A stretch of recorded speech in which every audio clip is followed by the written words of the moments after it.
warahmatullahi wabarakatuh. Alhamdulillahirabbil alamin wassalatu wassalamu ala asrofil anbiya'i wal mursalin wa ala alihi washabihi ajmain amma ba'du. Puji syukur marilah kita panjatkan kehadirat Allah Subhanahu wa taala yang telah memberikan kita semua kesehatan dan kekuatan sehingga kita dapat melaksanakan perkuliahan pada hari ini. Salawat berserta salam semoga tercurah limpahkan kepada junjungan alam yakni Habibana wa Nabiyana Muhammad sallallahu alaihi wasallam. Yang terhormat dosen pengampu mata kuliah Psikologi Pendidikan Bapak Profesor Dr. Toto Sutarto Gani Utari MPD dan Ibu Mimi Halimah SPD MSI. Tak lupa kepada rekan-rekan semua yang saya banggakan. Nah, di sini perkenalkan kami dari kelompok 12 dengan saya sendiri Novia Dina Rizkia NIM 215040040 dan rekan saya. Perkenalkan, saya Ismail Fauzi Bastaman Satyaatmaja, NPM 215040052. Baik, di sini kami akan membawakan materi tentang perkembangan emosi dan kreativitas. Nah, yang pertama di sini akan dijelaskan oleh saya sendiri. Ya, di sini ada perkembangan apa sih perkembangan itu? Nah, perkembangan itu adalah bertambahnya kemampuan atau skill individu dalam pola teratur dan terorganisasi, serta berlangsung selama individu itu hidup. Hal ini sebagai hasil dari proses pematangan. Nah, untuk selanjutnya ada emosi. Mungkin teman-teman sudah tidak asing lagi dengan kata emosi, atau juga teman-teman juga pasti sudah pernah mengalami emosi. Nah, emosi ini adalah suatu perasaan yang ingin melebihi dari sifat individu terhadap suatu objek sehingga cenderung berupaya untuk mengekspresikan dan mengaplikasikan. Nah, di sini ada ciri-ciri emosi. Yang pertama adalah lebih bersifat subjektif daripada peristiwa psikologis lainnya, seperti pengamatan dan berpikir. Yang kedua adalah bersifat fluktuatif, tidak tetap. Jadi seseorang yang mudah emosi, sifatnya itu tidak tetap, berubah-ubah. Yang ketiga ada banyak bersangkut paut dengan peristiwa pengenalan panca indera. Nah, baik, selanjutnya di sini ada perkembangan emosi. Perkembangan emosi mengacu pada reaksi anak atau peserta didik terhadap berbagai perasaan yang dialami setiap harinya dan membawa pengaruh besar terhadap cara pandang dalam pembelajaran, penyelesaian masalah, terus mengambil keputusan, tingkah laku, dan lebih bisa mengontrol dirinya dalam menikmati hidup sebagai orang dewasa kelak. Jadi, orang yang sudah berkembang tahapan emosinya bisa mengontrol dirinya sehingga tidak terjerumus kepada ego dalam emosi tersebut. Nah, di sini ada jenis-jenis emosi. Yang pertama ada amarah, yang kedua ada duka cita, yang ketiga ada bahagia, yang keempat ada takut, yang kelima ada terkejut, yang keenam ada jengkel. Nah, teman-teman pasti pernah mengalami dari keenam tersebut, pasti sudah pernah mengalami. Selanjutnya di sini ada karakteristik emosi. Emosi sensorik, yaitu emosi yang timbul oleh rangsangan dari luar terhadap tubuh seperti rasa dingin, rasa manis, rasa sakit, lelah, kenyang, dan rasa lapar, dan rasa-rasa yang lainnya. Yang kedua di sini ada emosi psikis, yaitu emosi yang mempunyai alasan-alasan kejiwaan. Nah, selanjutnya di sini ada contoh-contoh dari emosi psikis tersebut. Yang pertama ada perasaan intelektual, yaitu perasaan yang mempunyai sangkut paut dengan ruang lingkup kebenaran. Perasaan ini diwujudkan dalam bentuk misalnya rasa yakin dan tidak yakin terhadap sesuatu atau terhadap hasil yang kita kerjakan, misalnya hasil karya ilmiah. Yang kedua di sini ada rasa gembira karena mendapatkan suatu kebenaran. Terus ada rasa puas karena dapat menyelesaikan persoalan-persoalan dalam permasalahan, misalnya penyelesaian masalah persoalan ilmiah yang harus dipecahkan, sudah berhasil dipecahkan. Nah, yang kedua di sini ada perasaan sosial, yaitu perasaan yang berhubungan dengan orang lain. Wujud perasaan ini seperti rasa solidaritas, rasa persaudaraan, simpati, dan rasa kasih.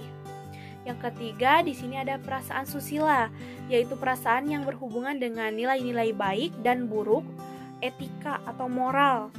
Contohnya rasa tanggung jawab, responsibility, rasa bersalah seperti melanggar norma, rasa tentram karena menaati norma dan yang lainnya, dan masih banyak lainnya ya. Di sini ada perasaan keindahan atau estetis, yaitu perasaan yang berkaitan erat dengan keindahan dari sesuatu, baik bersifat kebendaan maupun kerohanian. Yang kelima ada perasaan ketuhanan. Dengan kata lain, manusia dikaruniai insting religius, naruri beragama karena memiliki fitrah ini. Kemudian manusia dijuluki sebagai homo divinats dan homo religius, yaitu sebagai makhluk yang berketuhanan dan mempunyai agama dan beragama gitu. Baik, ya selanjutnya di sini ada metode-metode perkembangan emosi. Yang pertama, psikologi pendidikan dengan cara coba-coba. Yang kedua, psikologi pendidikan dengan cara meniru. Yang ketiga ada psikologi pendidikan dengan cara mempersamakan diri, jadi tidak membeda-bedakan antara si A dan si B. Yang keempat ada psikologi pendidikan dengan melalui pengondisian. Tentu saja kalau kita sedang mendidik seseorang atau mengajar, ingin tahu seberapa sih sifatnya atau emosinya, kita harus bisa mengondisikan dalam hal apapun. Nah, yang kelima ada psikologi pendidikan, ya di bawah bimbingan dan pengawasan. Tentu saja harus selalu ada dalam bimbingan dan pengawasan pendidik. Nah, selanjutnya di sini materi selanjutnya akan disampaikan oleh Kang Ismail. Kepada Kang Ismail saya silakan.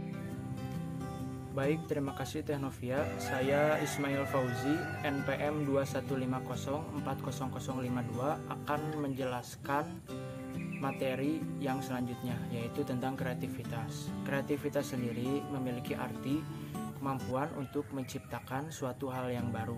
Baik menciptakan suatu hal yang baru dalam artian belum pernah ada sebelumnya, maupun menggabungkan suatu hal yang sudah ada dan menjadikannya suatu hal yang baru. Kreativitas dapat membuat kita takjub karena kreativitas dapat menciptakan ide-ide yang cemerlang.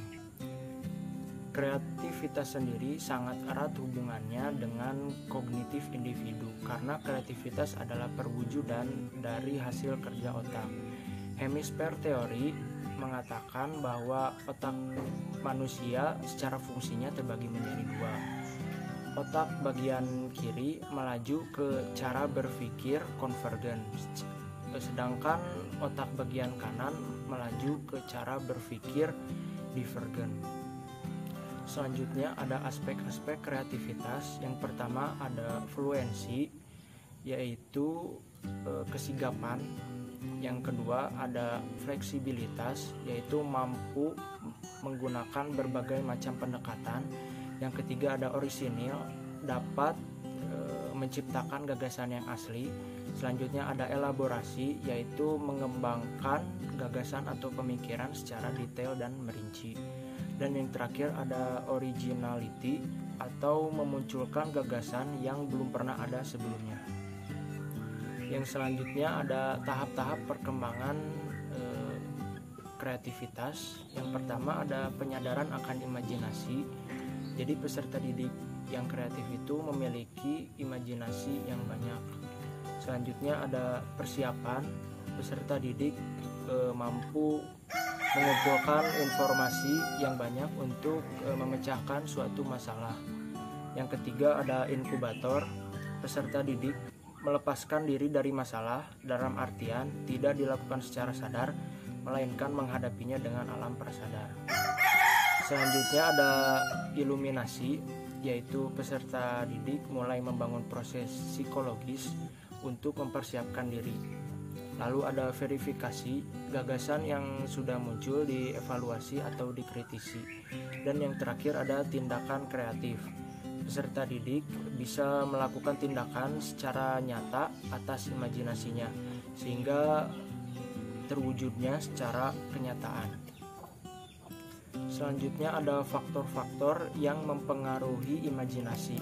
Yang pertama ada gender, yang kedua ada genetik, ketiga kesehatan, yang keempat minat dan bakat, yang kelima motivasi, dan yang terakhir yaitu kepribadian.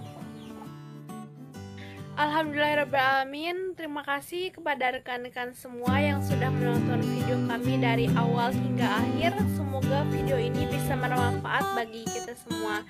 Mohon maaf apabila ada kata-kata yang kurang berkenan atau apabila ada penyampaian materi yang kurang tepat. Mohon kritik dan sarannya.